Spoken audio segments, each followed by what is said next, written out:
Welcome to Down the Garden Path. I'm your host, Joanne Shaw, landscape designer and plant lover.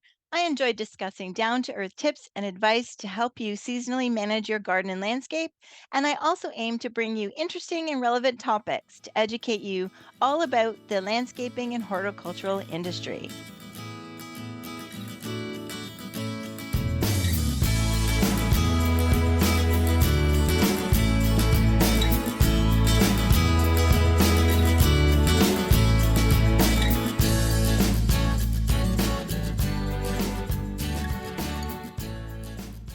Welcome to Down the Garden Path. Thank you for joining me today.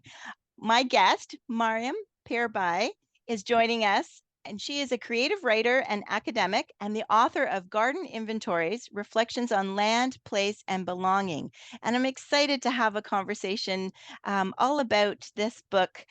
She is also the author of an award-winning short story collection titled Outside People and Other Stories, a novel titled Isolated Incident.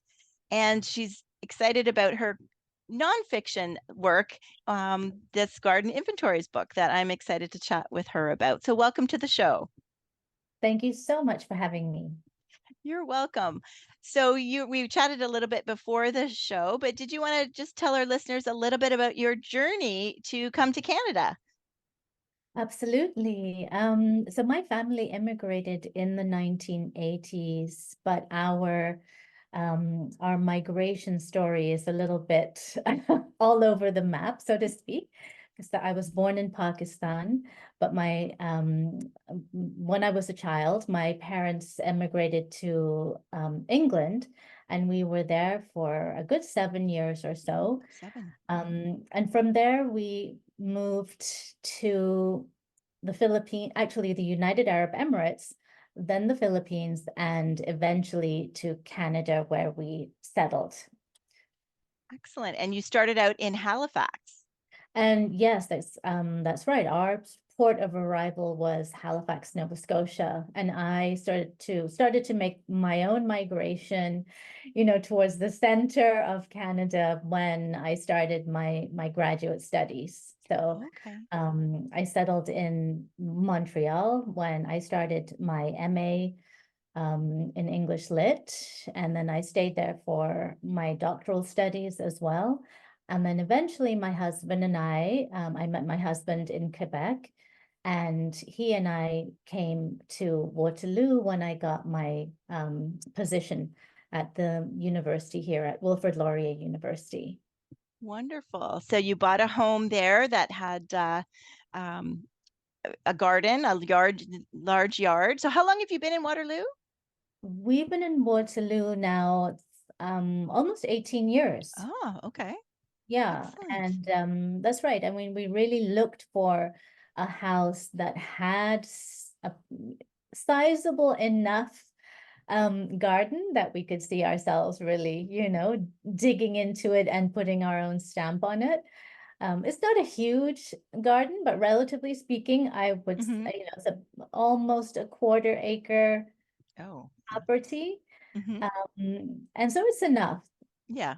Sometimes I want more just because I'm a tree lover and I want every kind of tree, possible. Hmm.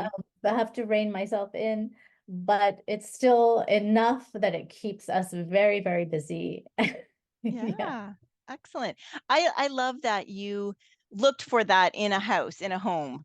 Because I think sometimes people focus so much on the house, the location, the school, all the other stuff, and then me as a garden designer, I have those clients, right? Where they then all of a sudden spring comes and they look outside and they're like, oh my, what do we do with this?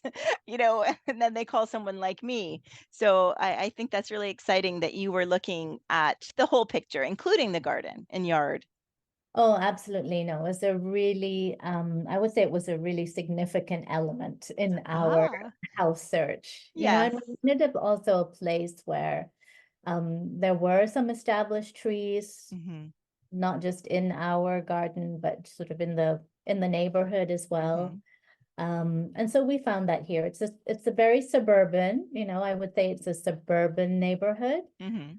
And that's kind of part of my book, the exploration of my book as well, thinking about, what is the garden in a North American suburban environment. You know, Mhm. what are the kinds of things that we plant here and the kinds of things that our nurseries or our horticultural industry promotes for our gardens in this kind of environment. And I really started to think about that because I was, you know, such a newbie, such a novice Mhm. gardener. I still am a novice gardener, and of course, new to southwestern Ontario. So I really didn't know the first thing about gardens generally, you know, Right. aside from sort of observing my mom from time to time Mhm. and sort of loving that aspect of her interest, but never having had the opportunity to do it myself. So I was Mhm. really starting from scratch, and I was walking around the neighborhood a lot, trying to get a sense of, you know, my neighbors' gardens and what people plant here, and you know what both appeal to me, but also thinking about, you know, what seems to Mhm. do well here, what, you know, what do people gravitate to. So that's why I think the idea of a suburban garden also found its way into this book. Mhm. Yeah, and your travels, and you also are avid hikers, you and your husband, so that contrast, I love when you highlighted the contrast of the plants and the feeling you got in nature, you know, out, you know, Mhm. in the hiking versus the garden of the neighborhood and what people put in the gardens, right? The contrast there. Yeah, absolutely. I think we do, of course, a lot of walking, a lot of hiking. But I was also just thinking about the kinds of walks that we take in sort of more natural spaces around our neighborhoods. At least the Waterloo region or the Grand River region has a lot of these little wood lots and, you know, small green spaces between residential developments. Nature trails, little trails by creeks and stormwater drains, things like that. So I was also just thinking about and looking to those spaces, I Mhm. guess, for to try and understand what grows here, what is indigenous, what is native to this habitat. And then comparing it to, you know, what grows in our gardens and what grows in my neighbor's gardens. So um, I, yeah, I think I thought rather that there should be a reflection, you know, there should be Mhm. a strong reflection between some of the native plants that I was encountering in these natural spaces and our gardens. But I quickly realized that our gardens don't really reflect those natural Mhm. habitats much at Right. all. And Mhm. and so that I think promulgated, you know, certain questions about Yeah. what are we planting in our gardens and where do these plants come from? Yeah. Yeah, it really does. Um, I was also struck by, and I'm guilty, you're going to laugh about this. And when you talked about fruit trees and the Yeah. mulberry, I mean, so your home came with lots of things, but it didn't come with a fruit tree, right? And you growing up couldn't believe, you know, usually you have something that bears, has a reason, right? And that makes total sense. Yeah, I think it all started with the mulberry sort of Hmm. the first chapter of the book was an essay I wrote about my search for a The fruiting fruiting tree tree. for the garden. And then um I was struck by, you know, how many people were planting mulberry trees, only to discover that they were ornamental mulberry trees, so non-fruiting mulberry trees. And yeah, this didn't compute for me. Yeah. You know, the idea that we would um, pick a tree, either a sterilized version of a fruiting tree, or simply, you know, find a way to introduce a fruiting tree in our garden, but not for its fruit, Right. for its ornamental value, like its Yeah. spring blossoms or whatever it may Hmm. be.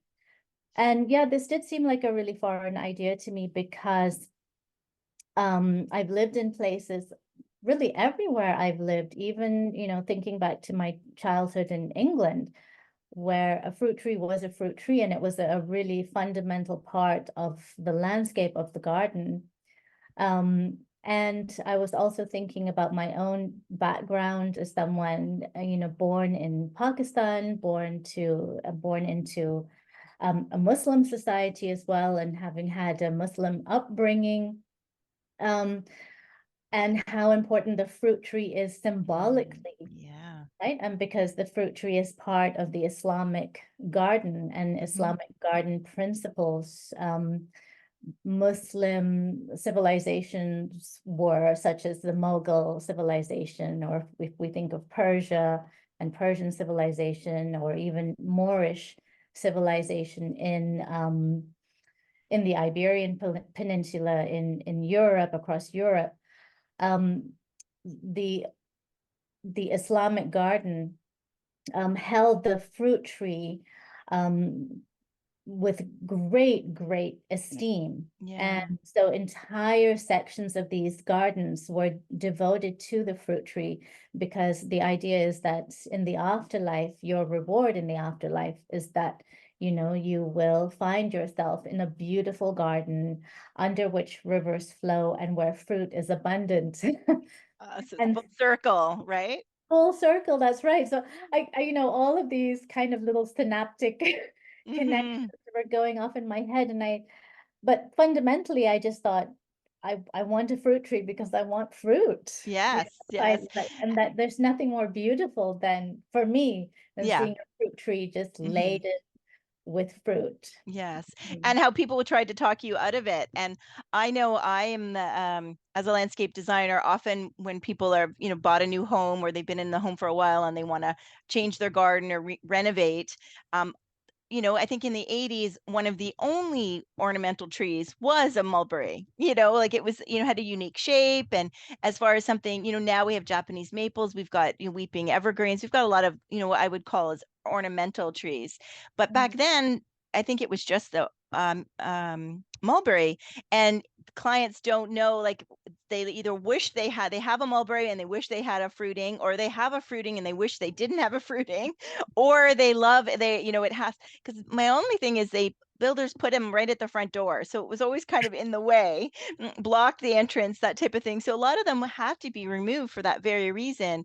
But it was always a controversial thing because there's people that wish they had the fruit, and the other people who had the fruit and had all the unfortunate purple poop that comes with the fruit, right?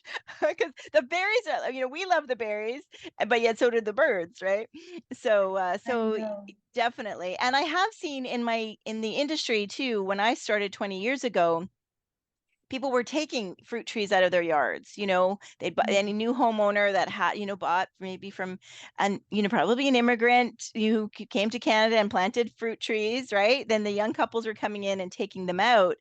And as we'll talk a little bit about the pandemic gardening, but but then I think that has really changed. And now every client either wants a fruit tree, certainly wants a vegetable garden, and that was the other thing, they would be asking, okay, we want to take out this, the four framed, vegetable garden and put something else there or turn that into lawn, 20 years ago. And now it's people are looking at it differently. So I think that's exciting. Yeah, very encouraging. Because Yes. we even go back to the history of Canadian gardens. I think the emphasis first was, if we think about sort of settler pioneer culture, and this is not even taking into consideration Indigenous Right. culture and its gardening practices, but yeah, the kitchen garden, right, was so central. Gardening was about productivity, because so much of that had to do with self-sufficiency and survival. And now we're sort of beautifully coming full circle to this idea that our gardens can also be a productive space.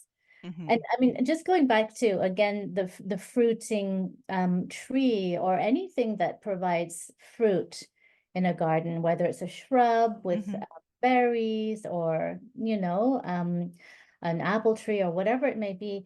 I also think of these things and ideas of productivity in terms of what they provide our wildlife. Mm-hmm. Our native Yeah. wild, it's not just for us and our benefit, but because we've stripped so much of this natural habitat away Mm-hmm. from our Yeah. native wildlife, I always feel that don't we have some responsibility We to do. put some of this back into, if we have the privilege of having land, big or small, that Mm-hmm. just introducing some of this back into our landscapes, if not for us, at least for the little creatures that live around us and have been so, Yeah. robbed their own Yeah. food sources. Yeah, definitely. Because they've even lost uh, insects because of, different chemicals we've used over the last many years, so the insect, so supplying them, at least we could do is give them some trees with berries and fruit. I agree. And I think I am seeing that my clients do want that. They do want to have something for the pollinators and something for the birds to nature. And even if they don't, I've snuck it in there anyway. Or even they, not that they don't, but maybe if they didn't ask for it, they, unbeknownst to them, there it's tucked in there. Yeah. The service berry is always an easy one to place in Yes. everybody's garden, that type of thing. Do you think your passion increased with the pandemic? I think that was a big time for everybody, that it forced, not only did it force us to stay home, but we all had to be outside, right? Outside was a safe place. And I think that's when many people embrace nature. Would you say that's how you felt? Oh, 100%. And in fact, I do highlight that, I think, Hmm. especially in the chapter, the titular chapter of the book that's called Garden Inventories. Yes. Um, um, yeah, two things happened, I think, during the pandemic. Of course, it forced us outside, it forced us to slow down, and to observe nature in a way that, Hmm. most of us just don't have the time for. And I certainly speak for myself. It gave my husband and I the time to actually put energy into the garden, Hmm. energy that what is otherwise always diverted to 100 different things. But also slowed us down outside the garden. So, think of all of our pandemic walks and Hmm. how we couldn't go anywhere, we couldn't travel. So our immediate environment became, for me at least, it really became that element of travel. I started to look and to observe um, our neighborhoods, as I was mentioning, also our conservation areas, anything Hmm. within our vicinity. So Yeah. the natural habitats, the more cultivated habitats, wherever we could walk, it just slowed us down enough to look at what grows there, to think carefully about what grows there. It provided me time to actually do some research about what is growing in these natural environments, Yeah. or in these conservation areas, Hmm. or what's growing by the Grand River. We're fortunate enough to live, we're a 10-minute walk from the beautiful Grand River Oh, here, lovely.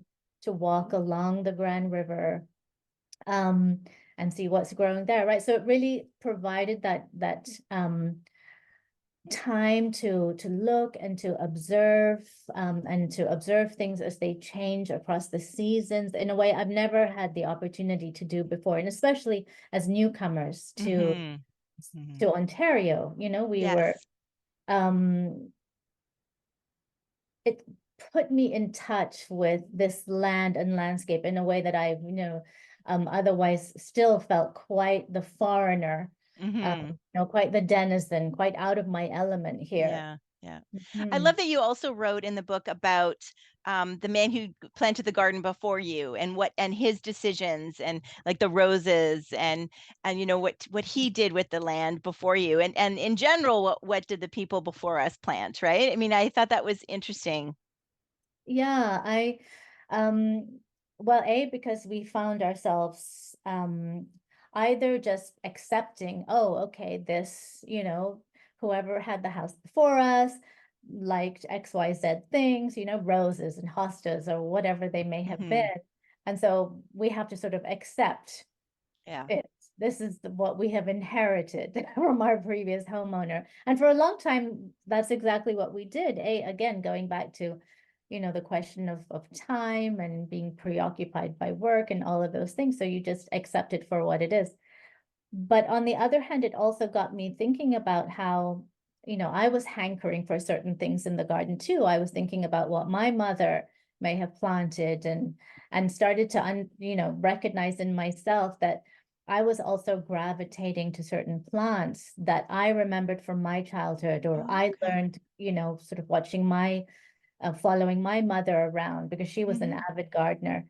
And I realized that gardens carry the imprint of our history, and Mm-hmm.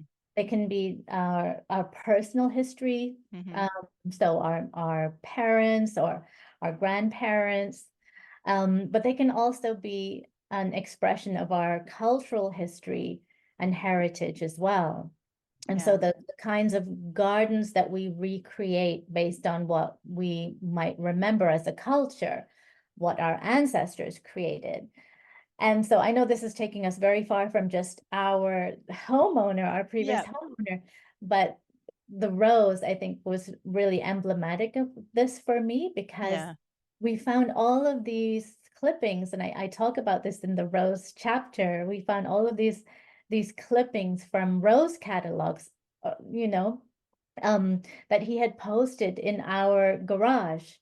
And I've left I them think there that's so because they're great though that he did that, that he put them it's in the garage, wonderful. you Yeah, know? that was wonderful. And I loved it. And I've left them there, Oh, good. as an homage to our previous Oh, homeowner. But it got me thinking about the rose, right? And sort of how much the rose is this flower, emblematic flower of the garden, and really revered across cultures, as mm-hmm. every gardener wants to have roses in their garden. Um, but of course, roses have a history. They have a long heritage, botanical and cultural. And I was wondering, sort of, okay, while it's lovely to have all these roses and to want to plant all these roses in our gardens, um, so many of most of these roses are non-native. Right.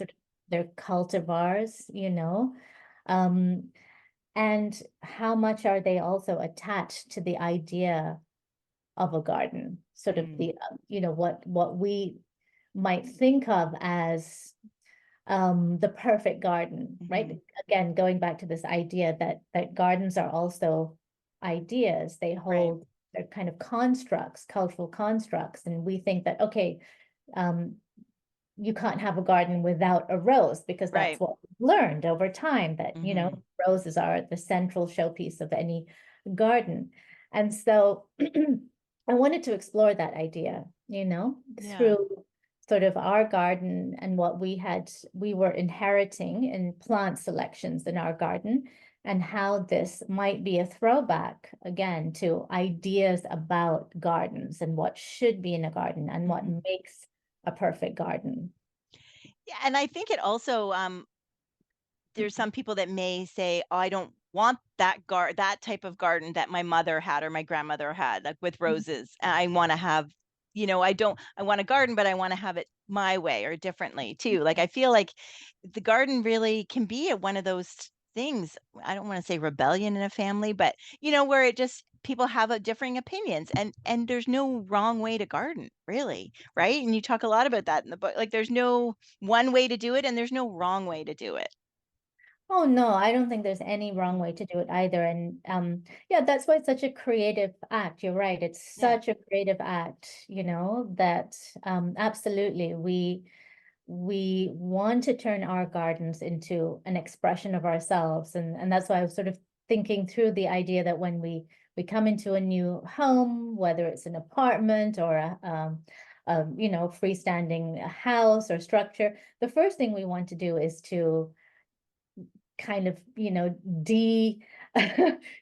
want to neutralize it Yes. completely. Yeah. Make it our own. Yes. We want to put our stamp on it. And the same is Mhm. true for the garden. Yeah.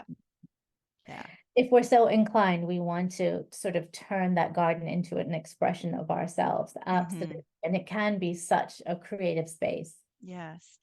Now, I'm curious, as when you started on this journey, when you first moved in, did you turn to like gardens, like garden centers for help? Did you feel like, I think you're more of an academic, so maybe you bought books.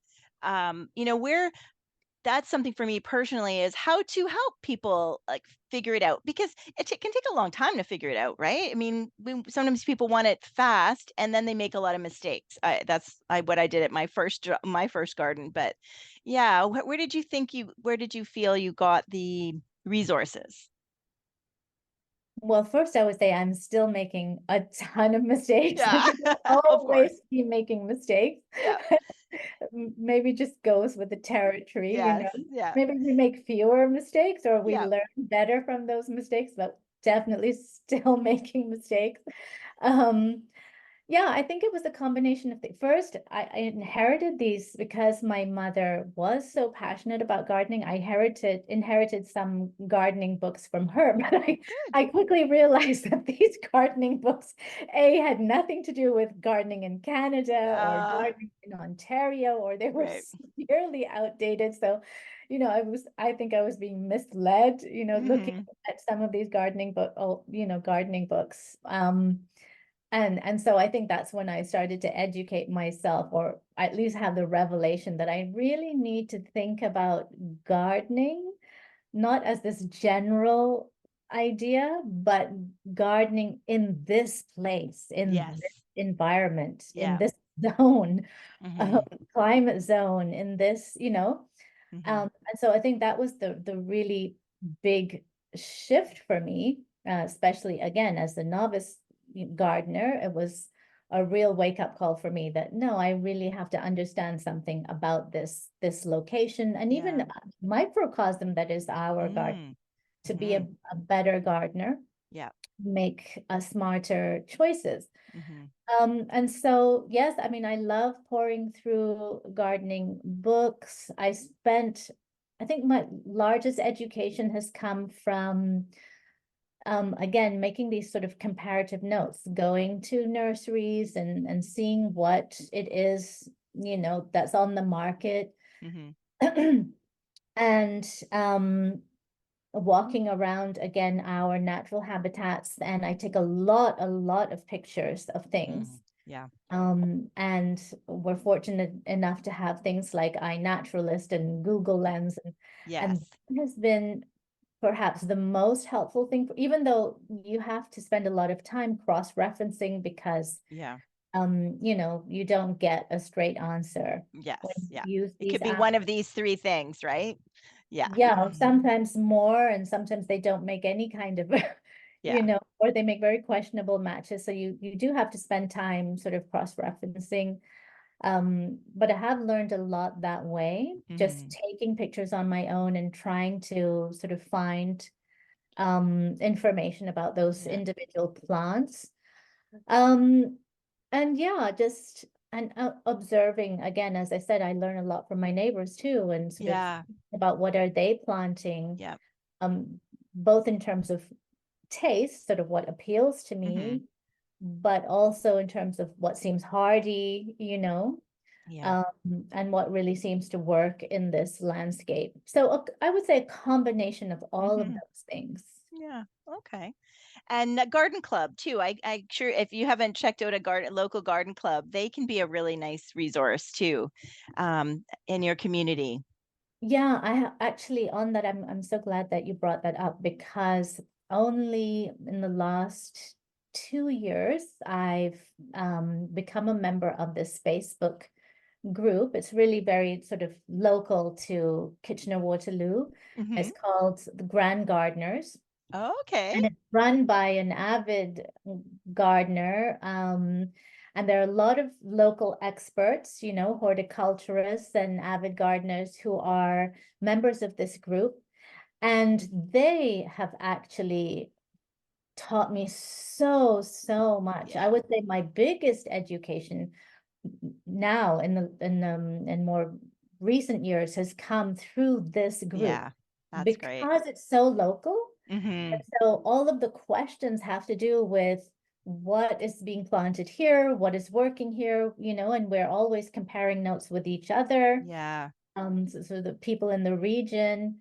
And that has just been an Wonderful. absolutely invaluable resource. So I would recommend to anyone who Yeah. can Me join too.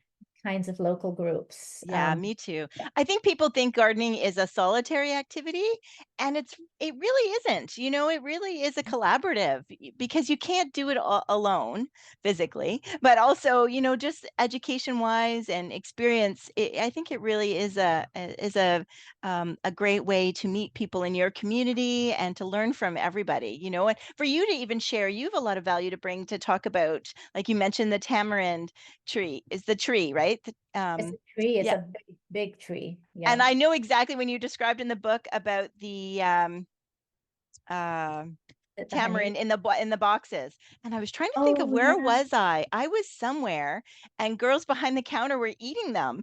And they offered me one and I'm like, "Oh my gosh, that's delicious.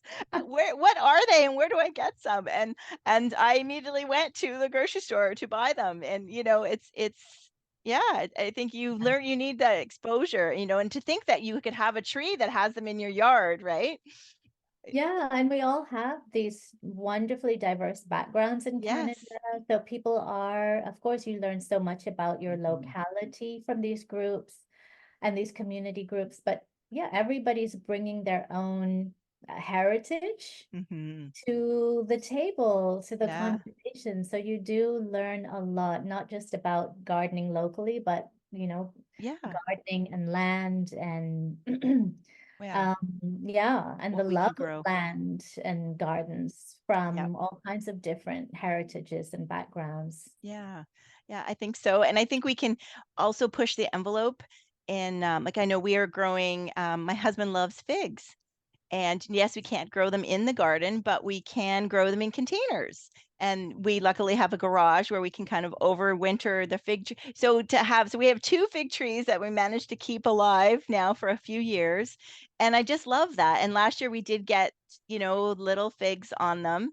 Um, so I think Yeah, it's, we can experiment and try to expand things that maybe our parents didn't grow here growing up here, or different ways of growing things. So yeah, so I yeah, think we're always learning, and I love how much you talk about that through your book. And also I wanted to talk about the buckthorns because I thought that was great because I would know because of what I do. I'm like, oh my, those need to come out. Like that would have been one of the first things I did. But you were patient to kind of figure out, like, do they belong? Don't they belong? And when you discovered they didn't belong, like kudos to your hubby for being able to get, because those are really not easy to get out. So I was waiting for you to say you hired somebody, but it sounded like he did it himself, right? he took it on Yeah. with gusto. Yeah, because we had a woodsy backyard Yes. actually. And we liked it because it gave us this lovely forest canopy, which we enjoyed. But we didn't know anything about what was growing there, and we just enjoyed it for what it was. And that was the time in which we didn't have any time to garden. Right. Yes. We just said, okay, let's accept it for what it is and appreciate it. And so it really came from sheer ignorance on our part. We really didn't know anything about the buckthorn or how incredibly invasive it is, and that it Yeah. has been signaled as one of the most invasive species in Ontario. Um, but eventually, when we realized that we want to do more with this garden, we started to just notice how invasive it was. Yeah. And then we sort of started to learn about, officially that it's been classified this way, Hmm. that it's an import that, came to us, I think, in the 19th century through farming practices, and now has sort of found its way into all of our gardens and forest Mm, landscapes as yeah. well, and is doing, it's incredibly destructive. Damage. Yeah. So yeah, it was only when, we pulled it out, sort of did we also realize the potential of our garden. Yeah. And I think that's really the problem with invasive species, that they restrict the potential of your garden in so many different ways. Yeah. I like that's an odd thing. Oh, it's okay. Continue and it's okay. Yeah. So now you've got a thriving space for a garden. Yes, now we have a thriving space for the garden. And I realized that in taking out some of these invasive species, of course, the buckthorn is one of the more prominent ones, and is a tree in its own right. So it was really crowding out the garden. But even smaller species that might be identified as invasive species, once you start removing them, you also realize that you're bringing back a healthfulness to your garden, right? Your garden starts to recover Yes. in Quickly many too, ways. right? It's amazing how quickly. Very, very quickly. And you realize it has been in a state of sort of illness, right? Mm, Thanks to these species, because they restrict the biodiversity yeah. of your landscape. And as soon as you restrict the biodiversity of a landscape, you restrict pollinators, right? Hmm. Everything that you need in the garden to keep it a healthy space is denied its place. And so once this clicked for us, there's been no going back, right? Oh, Since, that's great. well, yeah, and I think it's just opened me up to so many possibilities, again, Hmm. in terms of my own plant selections. And I feel now that I make much more careful plant selections, mm, thinking about the health of the garden. So not Oh, just about what I like or yeah. don't like, or, I want this kind of flower or that kind of flower or that kind of look, Hmm. that kind of garden designer. But now really thinking about the health of the garden itself. I think that was Yeah. the paradigm shift for me. Yeah. That's great.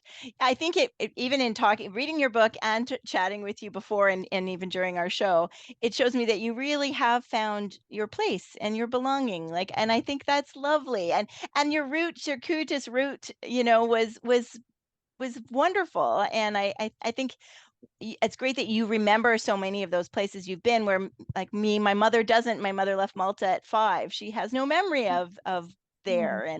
And so I think you represent the best of what's in Canada right now, of remembering the history and finding your place here. And I just thank you for writing about it. I think I hope our listeners will enjoy it and enjoyed our conversation about your book.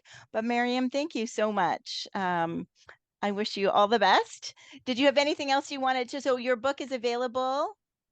My book is available at all major commercial retailers, and Excellent. also, of course, directly from my publisher, Wallstack and Win.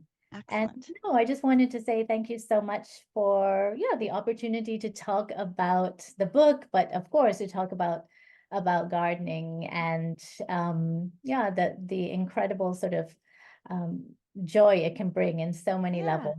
As Yeah. we're sort of at the threshold of our gardening season, I Absolutely. hope it's Yes. Perfect inspiration. topic, right? We're both Yeah, itching to get out there. So I think itching to that's get out wonderful. there, and inspiration Yes, to get yes. out. And I hope to stay in touch. I'm excited to hear more about your journey and of their garden. And I never get to share much about mine with people, but yeah, I really enjoyed speaking with you today. I love speaking with you as well. Thank you so much, Joanne. You're welcome. Thank you for joining me down the garden path.